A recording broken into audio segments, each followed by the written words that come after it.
Hello everyone, welcome to another lecture of Human Resource Management and today our topic is evaluating training। ठीक है, ये हमारा chapter number 8 है HRM का onboarding socialising and employee training और हमारा topic है इवेल्युएटिंग ट्रेनिंग। इवेल्युएटिंग का मतलब होता है अंदाज़ा लगाना, ठीक है, कीमत लगाना, एनालिसिस करना, ठीक है। और यहाँ पे हम एनालिसिस करेंगे, अंदाज़ा लगाएंगे, कीमत लगाएंगे कि हमारी ट्रेनिंग जो है वो कितनी बेहतर थी या बेहतर नहीं थी। हम अपनी ट्रेनिंग को इवेल्युएट करेंगे, ठीक है, उस पर तज्जिया करेंगे, उस पर अंदाज़ा लगाएंगे कि वो कितनी बेहतर थी या नहीं थी, ठीक है। How will we determine if a training is effective. हमें कैसे मालूम होगा, हमें कैसे पता चलेगा कि जो ट्रेनिंग हमने की है, जो तरबियत हमने की है वो इफ़ेक्टिव है, वो मौसर है, वो बेहतर है, उसके रिज़ल्ट अच्छे आए हैं। This is easier if some output can be measured. ये बहुत आसान हो जाता है जब कुछ नतीजे जो हैं वो मेजर किए जाएँ, उनकी पैमाइश की जाए। सच एज इंक्रीज और decrease in cost, sales, production, employee turnover और रेवेन्यू। अगर हम देखें क्या हमारी कॉस्ट जो है आफ्टर ट्रेनिंग इंक्रीज हुई है या डिक्रीज हुई है, तो हमें पता चल जाएगा हमारी ट्रेनिंग इफेक्टिव है या नहीं। अगर कॉस्ट कम हो गई है, डिक्रीज हुई है, तो ट्रेनिंग इफेक्टिव थी कि हमारे अखराजात कम हो गए।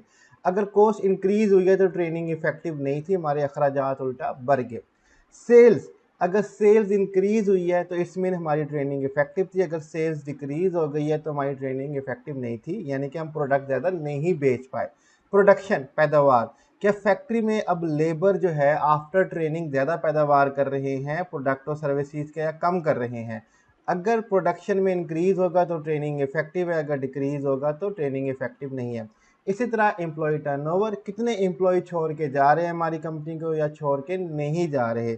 अगर कम जा रहे हैं तो ट्रेनिंग अच्छी है, अगर ज़्यादा जा रहे हैं तो ट्रेनिंग अच्छी नहीं है। इसी तरह रेवेन्यू, कंपनी को मुनाफा कितना हो रहा है। अगर मुनाफा इंक्रीज हो रहा है इट्स मीन हमारी ट्रेनिंग इफेक्टिव थी, अगर नहीं हो रहा तो ट्रेनिंग इफेक्टिव नहीं थी। तो इन आउटपुट से हम अंदाज़ा लगा सकते हैं कि हमारी ट्रेनिंग बेहतर है या नहीं है। हम अपनी ट्रेनिंग को एवेल्युएट कर सकते हैं। One of the best method to evaluate or measure the effectiveness of training, which we are going to discuss on next page, एक बहुत ही important और बेहतरीन तरीकाकार है जिसे हम evaluate कर सकते हैं या पैमाइश कर सकते हैं effectiveness का of training, हमारी ट्रेनिंग कितनी मौसर रही, कितनी बेहतरीन रही।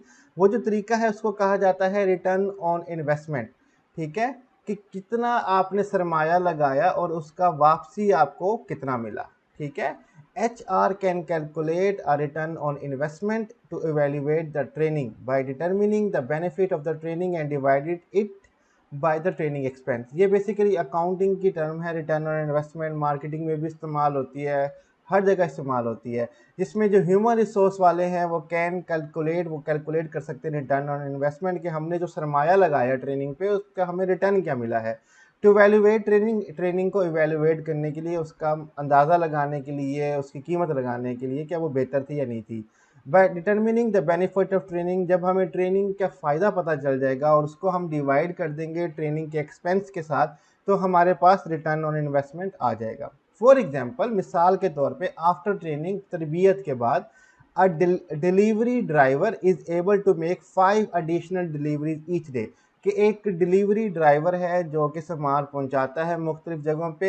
उसकी ट्रेनिंग की गई, ड्राइविंग की ट्रेनिंग की गई, रूट्स की ट्रेनिंग की गई, रास्ते की ट्रेनिंग की गई। अब उसकी ट्रेनिंग के बाद जो है वो 5 एडिशनल डिलीवरीज करता है ईच डे। यानी कि अगर पहले वो 10 डिलीवरीज करता था एक दिन के अंदर, तो अब वो 15 करने लग गया है। उसकी 5 जो डिलीवरीज हैं वो बढ़ गई हैं। Each of those delivery represent $10 of the driver time, so the benefit to the employer is 50 per day for each driver train।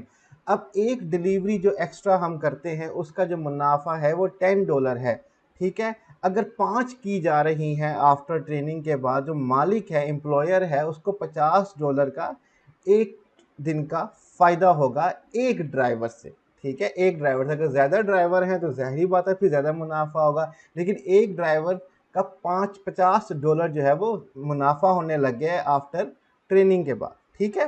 अब हम क्या करेंगे, divide the benefit of the training by the cost of training and we can determine the ROI of training. अब हमने क्या करना है, हमने अपने उस बेनिफिट को डिवाइड कर देना है total cost of the training, उस एक ड्राइवर की एक दिन की ट्रेनिंग का कितना खर्चा है उससे डिवाइड कर देंगे, तो जो हमारे पास अगर वैल्यू पॉजिटिव आएगी या 1 आएगी या उससे ग्रेटर आएगी, इट्स मीन हमें बहुत ज़्यादा मुनाफा हो रहा है ट्रेनिंग का।